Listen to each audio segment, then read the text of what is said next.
ಆತ್ಮೀಯ ಗೃಹಲಕ್ಷ್ಮಿಯರೇ, ನಿಮ್ಮೆಲ್ಲರಿಗೂ ಸ್ವಾಗತ ನನ್ನ ಯೂಟ್ಯೂಬ್ ಚಾನಲ್ನಲ್ಲಿ. ಗೃಹಲಕ್ಷ್ಮಿ ಮನಿ ಟ್ರಾನ್ಸ್ಫರ್ ಬಗ್ಗೆ ಒಂದು ಇಂಪಾರ್ಟೆಂಟ್ ನ್ಯೂಸ್ ಇದೆ. ಇದು ಏನೆಂದರೆ ನೋಡೋಣ. ಗೃಹಲಕ್ಷ್ಮಿ ಯೋಜನೆ ಕರ್ನಾಟಕದಲ್ಲಿ ಆರಂಭಗೊಂಡು ಇದೀಗ 6 ತಿಂಗಳು ಕಳೆದಿದೆ. ಆದರೂ ಲಕ್ಷಾಂತರ ಮಹಿಳೆಯ ಖಾತೆಗೆ ಇದೀಗೂ ಗೃಹಲಕ್ಷ್ಮಿ ಯೋಜನೆಯ ಹಣ ಜಮಾ ಆಗಿಲ್ಲ.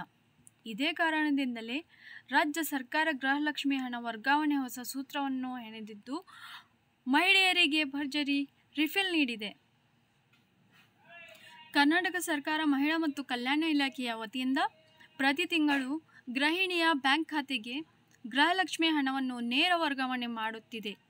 ಆದರೆ ಕೆಲವು ಕಾರಣಗಳಿಂದ ಲಕ್ಷಾಂತರ ಮಹಿಳೆಯರಿಗೆ ಕಳೆದ 6 ತಿಂಗಳಿನಿಂದಲೂ ಗೃಹಲಕ್ಷ್ಮಿ ಭಾಗ್ಯ ದೊರಕಿಲ್ಲ.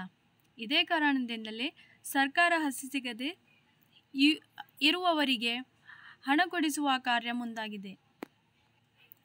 ಸೊ ಮಹಿಳೆಯರೇ, ಒಂದು ವೇಳೆ ನಿಮ್ಮ ಅಕೌಂಟಿಗೆ ಹಣ ಜಮಾ ಆಗಿಲ್ಲ ಅಂದರೆ ನಿಮ್ಮ ಬ್ಯಾಂಕ್ ಖಾತೆಗೆ ಹೋಗಿ ಏನು ಪ್ರಾಬ್ಲಮ್ ಇದೆ ಅದು ಫೈಂಡ್ ಔಟ್ ಮಾಡಿ. ಸೊ ನಿಮ್ಮ ಬ್ಯಾಂಕ್ ಅಕೌಂಟ್ ಹಳೆಯದಾಗಿರ್ಬೋದು, ಆದರೆ ಫ್ರೀಸ್ ಆಗಿರ್ಬೋದು, ಏನು ಪ್ರಾಬ್ಲಮ್ ಇದೆ ಹೋಗಿ ನೋಡಿ. ಮುಂದೆ ಖಂಡಿತವಾಗಿ ನಿಮಗೆ ನಿಮ್ಮ ಹಣವನ್ನು ದೊರಕುತ್ತೆ. So thank you for watching. Like, share and subscribe.